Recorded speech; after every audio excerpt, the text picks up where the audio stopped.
This is David Wheaton. The following is a TCW Short Take, a bite-sized highlight from the Christian Worldview radio program. You can hear the full program at thechristianworldview.org. What are your thoughts on the media's and others' lauding of Jimmy Carter's faith? Well, obviously, Jimmy Carter was sort of a famed president, especially within Christian circles, because he was the first president that professed to be a born-again Christian. And so when you think about that type of language, that means something. That's a phrase or words that Jesus himself coined and brought to the surface in a conversation in John chapter number 3 with Nicodemus. And so when you ask yourself a question, what does it mean to be born again? Obviously, it means to be a genuine follower of Christ. It means to be someone who is in the faith that is once delivered to the saints. And so when someone is truly born again, the Spirit of God will bear witness in their own life by bringing out of their life the fruit of the Spirit.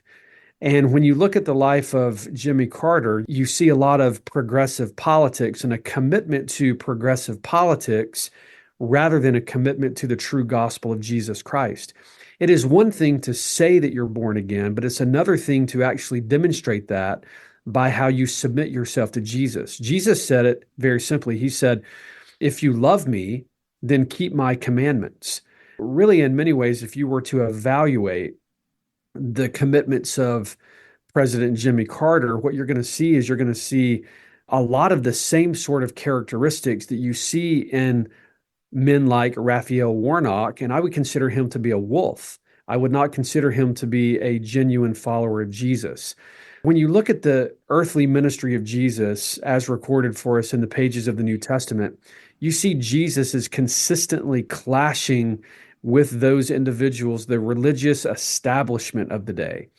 In Matthew chapter 5 through 7, Jesus is consistently saying things like this. You have heard that it was said unto you, and then fill in the blank because he said it many times. But then he would follow up and he would say, but I say unto you, and then he would give a corrective. Now, the honest question at that point is just to ask this. Is Jesus giving a modern interpretation of the law of God, or is Jesus correcting false teaching of his day?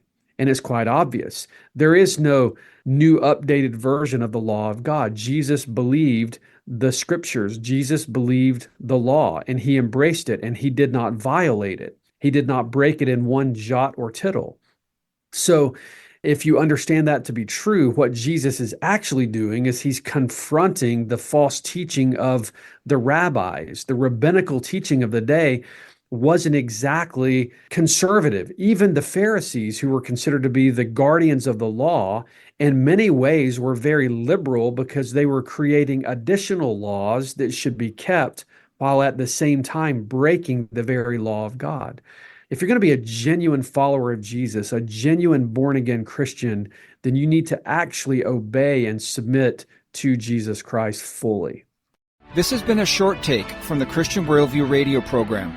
To hear the full program and connect with this nonprofit radio ministry, go to thechristianworldview.org.